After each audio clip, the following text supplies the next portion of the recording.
Hello, everyone. Welcome. It's good to have you here today. We're going to start out with a little meditation. So sit with your spine upright, close your eyes, and come into the center of your head. Find the center of your head by drawing a line between the eyebrows straight back and from the tops of the ears straight across, and where those two lines cross. From here, you have the opportunity for equanimity and even-mindedness, the opportunity to see things in a new way. And now just create a rose out in front of you at arm's length and make it a sticky rose and use it to clean out the center of your head. And let the rose just collect up anything that clouds your mind, any thinking really. Anything that keeps you from seeing the new possibilities for yourself. And then put that rose out in front of you at arm's length and destroy the rose. And that energy will just get dispersed. Now take a nice deep inhale through the nose and a relaxing exhale through the nose. And then one more time. A relaxing inhale, just filling up inside, no pushing. And then letting go and exhaling. And let your body relax. Let your mind soften. Imagine a big gold sun over your head and put in it open-mindedness and courage and playfulness and self-love and love of the divine. And anything else you'd like to fuel yourself with right now. Pop a hole in the gold sun and allow bright gold, high vibration energy to pour in through the top of your head. Let it soothe and bathe all the cells in your body, all the way to the tips of the fingers and toes, filling up your grounding cord to the center of the planet, and filling your aura, the energetic bubble around your physical body, and set that aura at about 1/2 meter evenly around your body. When you're ready, you can open the eyes. Since many people have a stronger desire to be conscious of immunity these days, I thought it'd be good to talk a bit about understanding the disease process and how to remove the causes of weakened immunity. And one of the things that we understand in Ayurveda is that there are 3 primary causes for disease, and one of those is the misuse of our 5 senses. It's called asatnya indriyartha samyog in Sanskrit, kind of a long name. But this misuse of the 5 senses can be improper use, underuse, or overuse. And just a reminder, the 5 senses are sight, sound, taste, touch, and smell. These are all things that we tend to take for granted and don't think about taking care of.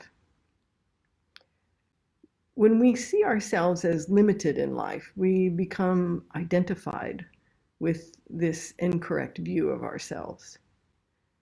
And so many things we do in life perpetuate a disconnection from our higher self or our spiritual self. Think about it for a moment. When you were a kid, when was the first time that you felt uncomfortable or like you were somehow inadequate? Okay, now come back to the present.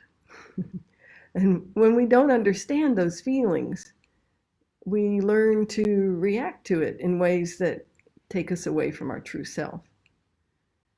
So misusing our senses to try to feel better. And this moving away from ourselves is what leads us to misuse our senses. It seems like a good distraction or cover-up for what's going on. We don't usually see it as a cover-up until there's a problem. But all along, it's causing harm to us in so many ways, and it creates more disconnection in us. And then it becomes a vicious cycle. And then our courage to really be ourselves deteriorates, and we start to grasp at life in any way that looks pretty good. I remember in much of my early adult life, especially, I felt like a ping pong ball just flying around, trying all kinds of things, mostly to avoid discomfort and not realizing, how much I was abusing myself. And, our being overly domesticated and only interacting with artificial things is really a big contributor to this problem, our separation from nature. So this misuse of our senses is really the most common cause of disease today. And as we drift away from our natural balance and sense of harmony, or sattva, we use the senses in harmful ways. So I thought I'd just talk a little bit about some of those just to make sure we're clear. So overusing your senses would be things such as too much sun exposure, getting sunburned, too much sun exposure on the top of the head. We don't often think about that. Dehydration that can come from that. Exposing ourselves to wind and cold for appearances. So not wearing a hat and scarf so that our hair can look a certain way, or so that our hair doesn't get messed up. Overeating in one sitting. Snacking.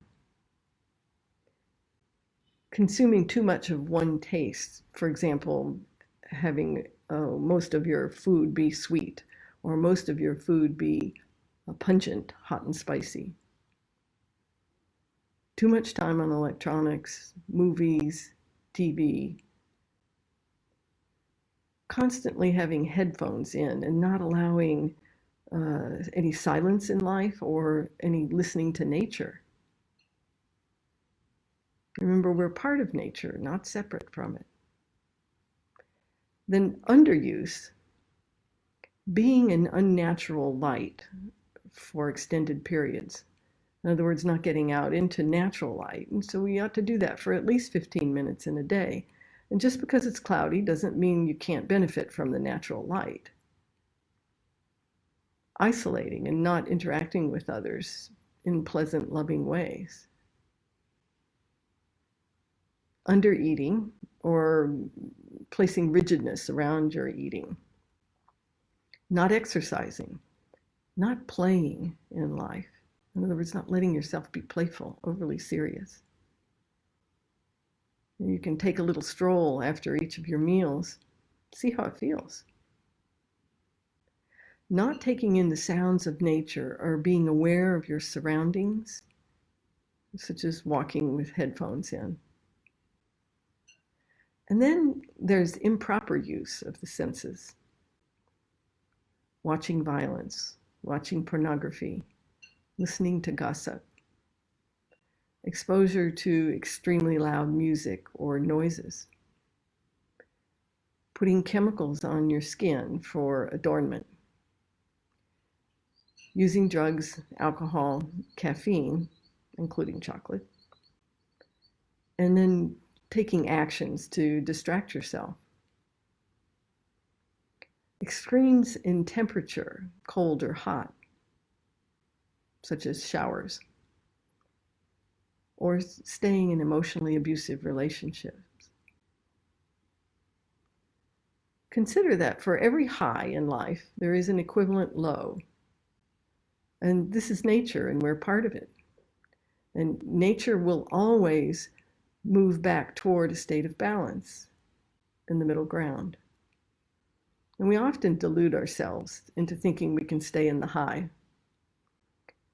But the moderate place is where there's joy and peace and freedom. Misusing the senses destroys our ability to properly take care of ourselves. And I think that's probably the most important thing I can say today, to to recognize that will inspire us to make changes and improve life. We're more prone to expose ourselves to harmful influences that impact our mind and our body negatively. And this leads to imbalance in the doshas and in our agni, our ability to digest life and food. And then this leads to an accumulation of toxins, both mental and physical problems then result. And again, there's just a vicious cycle. And it's really not much fun. And life is really meant to be, we're meant to be well in life. And it doesn't mean you'd never get sick, but we are meant to feel well.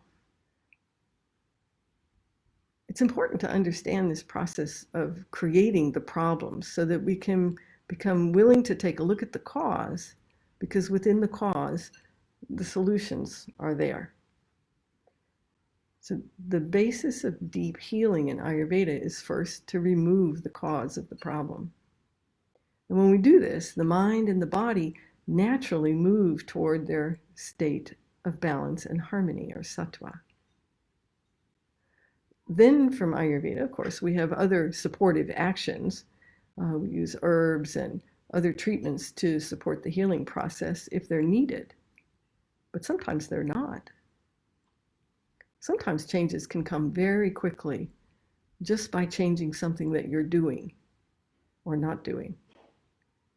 Most of them are gradual over time. The important thing is to keep yourself pointed in the direction of your higher self or your natural self, your well-being and your connection to the God of your heart. When we aren't aligning with the rhythms of nature, it causes mental and physical stress. Think about that today, especially if you're a person that says, I have a lot of stress. And this weakens our agni, it imbalances the doshas, which then imbalance the mind and body further. So my point here is that everything is connected, and that means that everything we do matters. Most of the time, disease happens with a breakdown in a bodily or a mental function, and then that is followed by full-on disease. So there's the situation. So here are some simple things that you can do to take care of your senses and feel more of the richness of life. So for your sense of sound, you can chant mantra internally or externally. It's beneficial anytime, anywhere. Mantras have a high vibration, and chanting them will shift your vibration.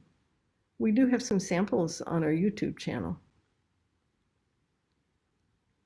There's one called the Mahamrityunjaya, which is particularly good for healing. A sense of touch. Go outside and touch a plant or a tree trunk, or touch one food item and maybe an animal, and pay attention.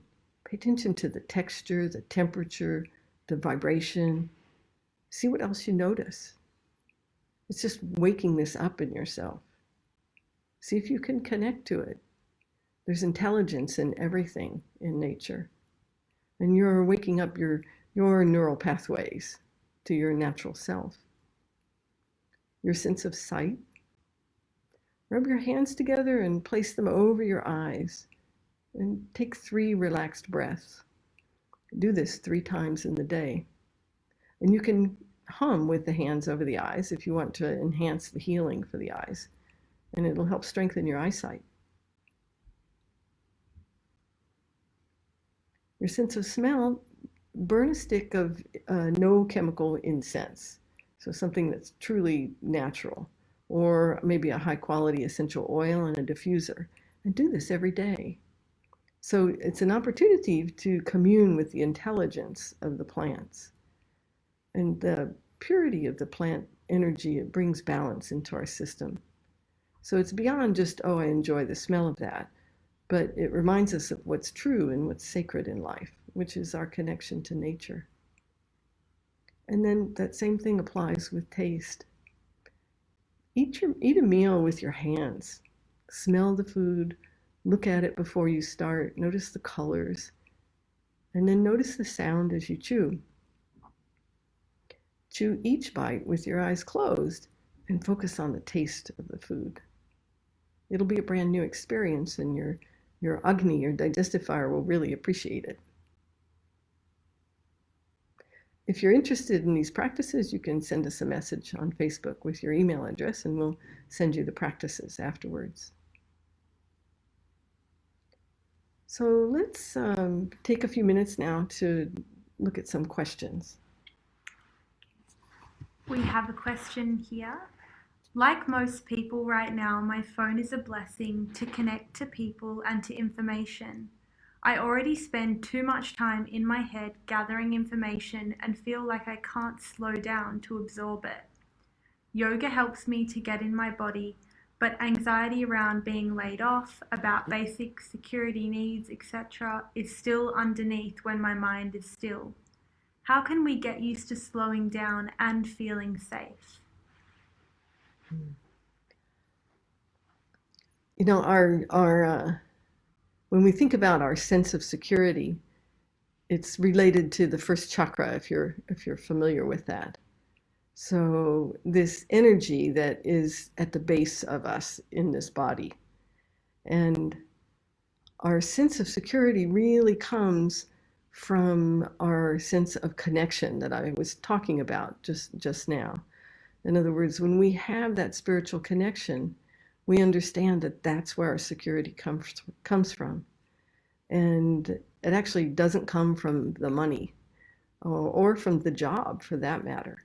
Now, I'm not saying that we have to ignore those things, but when we have that sense of connection, then there's a sense of faith in life. We trust the process of life. You know, life's going through a lot of change right now for everybody. And so we need to really trust that process. And when we do, we stay out of the fear. And the fear is that I don't have enough money, I can't pay the bills, I'll be on the street, or, you know, all that. And if our mind goes there, it's where we put our attention is where our energy goes. So doing things like taking care of these five senses and cultivating our sense of self is what helps us to be able to walk through the difficult times. So chanting mantra internally, especially. In other words, when your mind starts going off to things about fear and that, or what if hasn't happened? And maybe it's going to, but we don't know. We don't know what's going to happen tomorrow. None of us knew that things were going to be this way today. It's okay, because the process of life is, where do I have my energy pointed? Do I have it pointed toward the God of my heart and my higher self? Or do I have it pointed outward at something else? And I suggest that you keep it pointed inward, and inward and upward, and having our connection to the planet and doing our very best with the human experience. When we do that, those are the things that have us be able to walk through the difficult times. So meditating without your phone, you know, if you can put it in the next room or at least across the room, and set a time for it. You know, there's time now for most of us. And doing that on a regular basis at a regular time is going to help, because it's when vata gets high, that's when we get more fearful. When the doshas are calm, then we're able to look at things in life and look for the solutions and look for our next steps, because they're all there for us. We have to remember all of this is just about our prana, our energy, and moving prana. And when we get stuck up in our head, then the prana gets stuck. So the things that I just mentioned again about the five senses, those are simple, simple things, and they are very powerful. And if you actually do them, you'll see. And that's just that bringing your attention inside rather than outside. Okay, we have another question. Please tell me how to balance vata in kapha season. I find I need to ground with sweet and heavy, but Kapha needs light and spicy, so I am conflicted as I deal with being a Vata person with anxiety, but now I have gained some weight with all the nourishment of Vata pacifying foods. I hope you can help. Okay, sure. Well, we need not draw lines about the time of year is important, but it's more important to some people than others. So you have to pay attention to who you are, and it's not about the rules. So if you don't have kapha problems, the adjustment is only very slight. Let nature do that by whatever is available to you to some extent. So don't go extremes at all. You always need to take care of vata first. However, when you talk about having sweet foods to ground vata, using a grounding cord, using our intuitive energy practice, that's something that will help ground vata much more than your food. But your food should be there, but still only in an appropriate amount. So you shouldn't have more sweets or even more sweet foods such as whole grains and that. You don't need more to do that. You just need the right amount. So on our website, we have a lot of information about that and how to keep your food balanced. It shouldn't make large changes. The changes should be they're subtle depending on how you're doing. But again, grounding yourself with food, you shouldn't be ungrounded in the sense that you should be having enough of it on an ongoing basis, and that's not really the issue. Now, what is the issue is how are you managing your energy? And so doing that by using a grounding cord and fueling yourself with what you want to fuel yourself with, and you do that with a gold sun. So those are just some really simple things that you can do, and take your meals back to 60-40, and don't do extra things. Yeah, just keep it real simple. Okay. I'm so exhausted from working at the moment, and when I stop working, I just want to veg out. But I still do my practice, like go for a walk with the dogs and yoga. But after, I just get hooked to a TV show because I'm too lazy to read, and I just want to be floppy and not think at all. How can I stop this addiction, and what do you suggest? Okay, get rid of the television for a starter.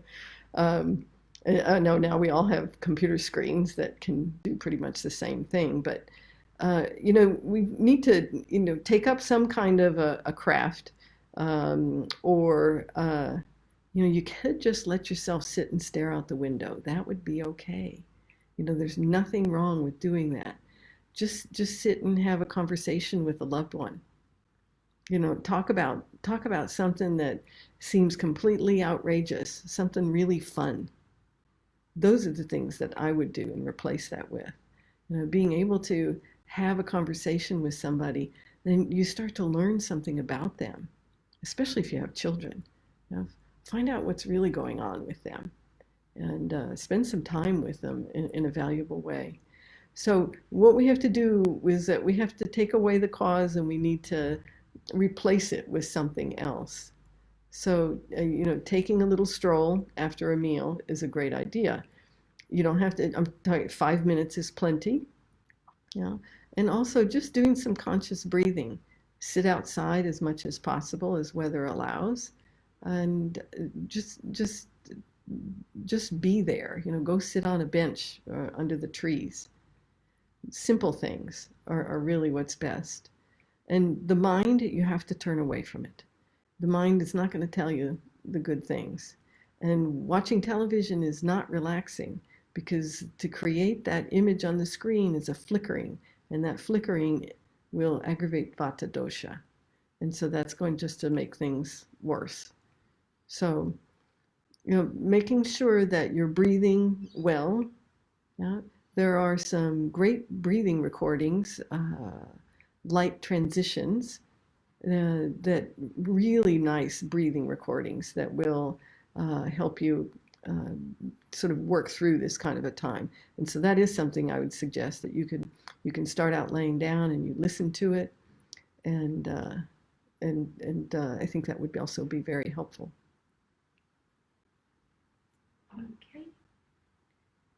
How can I figure out my dosha? I'm having trouble with that. Okay. Well, the most definitive way is to have someone take your pulse, but it's not the only way.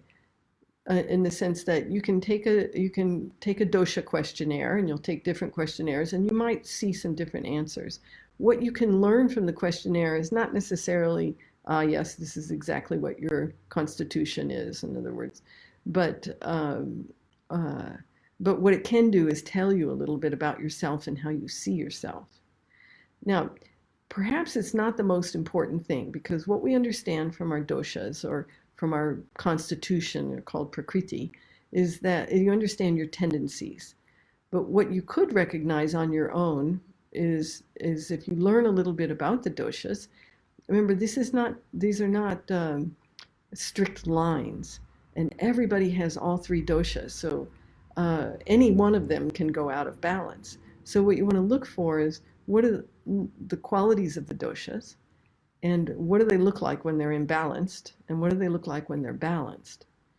And then if you have imbalance, that's what you want to work with. And so you want to work with the opposite qualities of that dosha. So that's just sort of a simple start. And then another way is to have a consultation, and you'll learn a lot there. Can you offer an Ayurvedic perspective on myofascial pain? Myofascial pain. Yes. Yeah. So anytime there's pain in the body, typically vata dosha is going to be involved. So there's an excess of dosha there. Myofascial pain, though, it can be also from an accumulation of meaning is metabolic toxins that come from undigested food in your system, and they accumulate over time. It accumulates over time.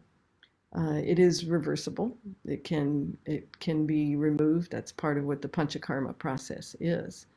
Uh, so, but that also, we also understand that there are those causes.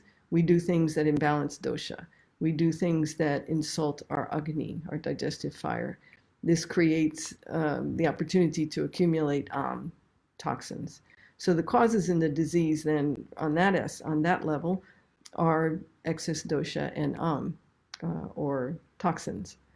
But also also recognize that the mental and emotional aspect is a significant part in all of that activity. And so that would be something that also has to be looked at and resolved, so that energy can get moving. So we look at it, it's a holistic science. When Ayurveda is applied in its truest sense, it's holistic. We have to look at the whole person, everything that's going on. Okay, so let's just do a little meditation to finish up today. Close your eyes. Come into the center of your head. Make a brand new energetic cord, a grounding cord, from the base of your spine to the center of the planet. You know, you can make it as big as your hips, as wide as your hips. Yeah? And that'll make it easy to let go of things. Hook your grounding cord into the center of the planet, and just imagine flipping a switch, like a light switch, to be in the mode of letting go.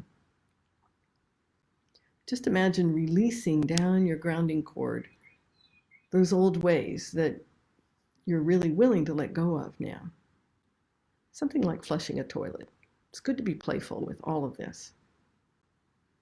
The more you can laugh every day now, the better. The earth will take care of recycling that energy.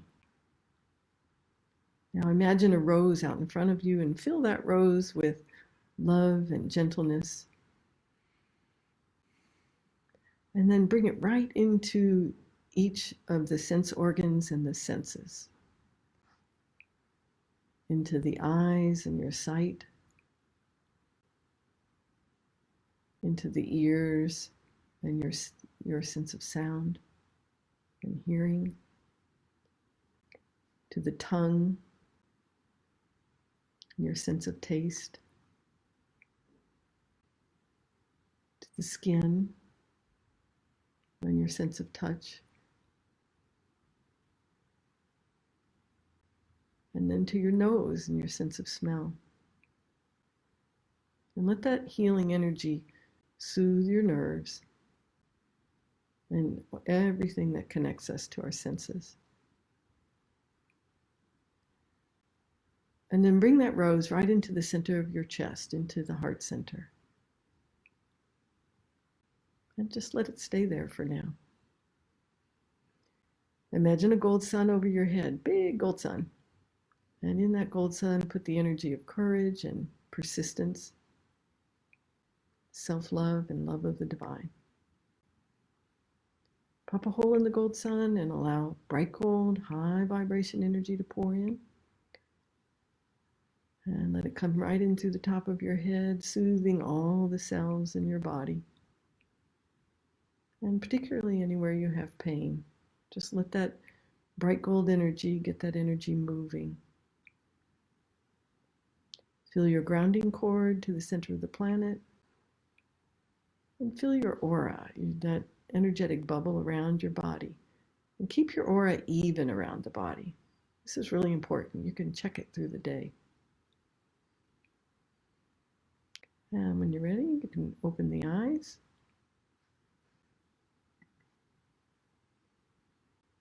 Thanks so much for being here today. I hope this is really helpful for you. And make sure to smile at yourself, smile at others, and have a great day.